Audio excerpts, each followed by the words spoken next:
I'm the first mate of the Cattywampus, and I'm going to be reading Davy Sand Dollar, The Tale of a Spiny Animal. This is by Suzanne Tate. Davy Sand Dollar was flat and fuzzy. Tiny purple spines were all over his body. The fuzzy spines helped him in many ways. He used them to move along the sandy seabed where he lived. Davy could push the edge of his body into the sandy seabed. It helped him to feed on tiny plants and animals floating in the water.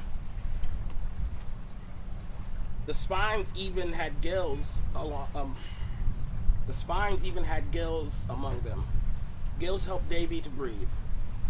Davy Sand Dollar lived in the seabed with many other sand dollars, mothers, fathers, and brothers and sisters and cousins.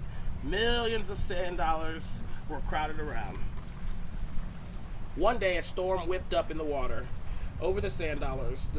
The waves were strong. Okay, can I reread that? Yeah. Okay. I didn't realize this was part of it. All right. One day, a storm whipped up in the water over the sand dollars. The waves were strong. Each sand dollar pushed the edge of its body into the sandy seabed.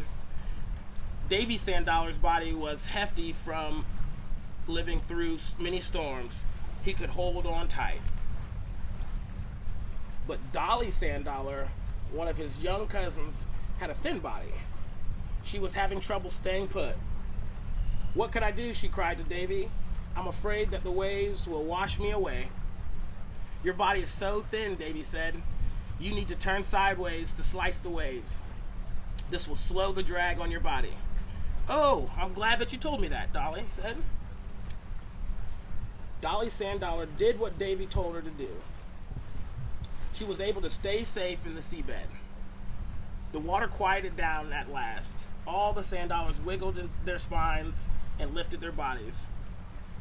"That was quite a storm," Davy exclaimed. "Are you all right?" he asked Dolly. "I'm feeling fine since you told me how to save myself," Dolly replied. "But that was scary."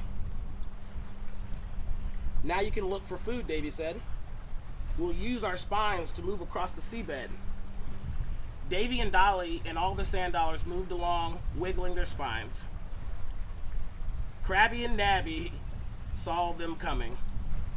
"Here comes a crowd of sand dollars," Krabby said to Nabby.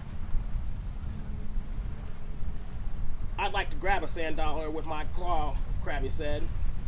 "Then I could nibble a quick bite." "You will have to hurry," Nabby said, "before the sand dollars see you."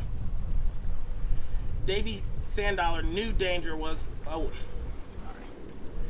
Davy Sand Dollar knew danger when he saw Krabby and Nabby. "I was grabbed by a crab one time," he told Dolly. "Quick, we will need to bury in the sand."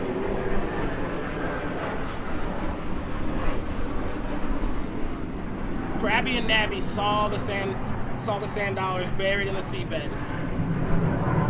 "A sand dollar isn't very tasty anyway," Krabby said. "Let's look for other food."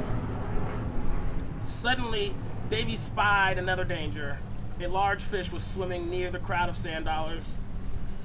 The big fish was a sheep's head.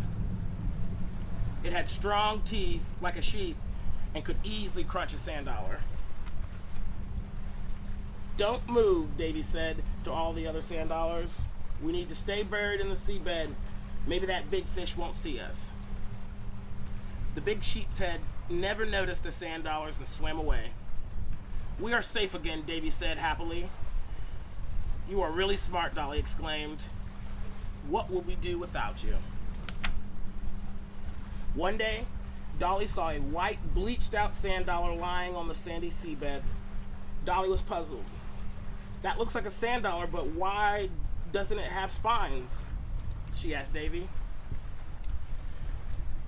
Davy Sand Dollar was patient. That's what helpful humans call a test.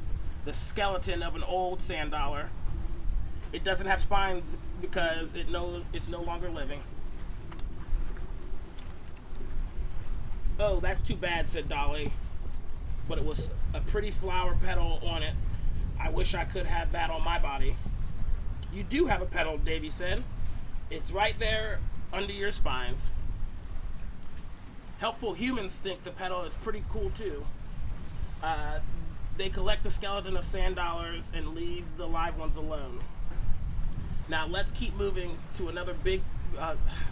Let's keep moving so another big fish won't find us. Davy said, "We need to look for more food." Then Davy and Dolly Sand Dollar and the whole crowd of Sand Dollars, mothers and fathers and brothers and sisters and cousins, moved across the sandy seabed. The end.